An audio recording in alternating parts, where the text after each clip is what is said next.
ప్రతి లబ్ధిదారులకు రేపు 7,000 రూపాయలు ఇవ్వబోతున్నారు. సో ఒక్కసారిగా 7,000 ఇస్తే వాళ్ళకి చాలా ఇంటి ఒక నెలకు సరిపోయే వసతులు కానీ అవసరాలు కానీ పూర్తవుతాయి. ఇది ఇచ్చిన మాట నిలబెట్టుకోవడం పెద్దలు చంద్రబాబు నాయుడు గారి ఆనవాయితీ బాధ్యత.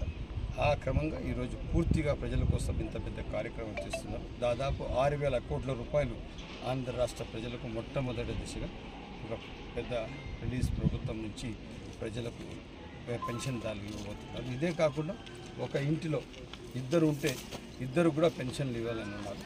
తప్పకుండా అన్ని విధాలుగా ఇళ్ళలో ఉన్న ప్రతి ఒక్కరికి సహకరిస్తూ పెన్షన్లు అందరికీ సకాలం చేస్తూ అందరికీ ఆదుకునే బాధ్యత ప్రభుత్వంది. తప్పకుండా దయచేసి అందరూ అర్థం చేసుకొని ఈ పెన్షన్లు సకాలంలో తీసుకొని ప్రభుత్వానికి అందరి నాయకులకు ఆశీర్వదించడం కోరుతున్నాను.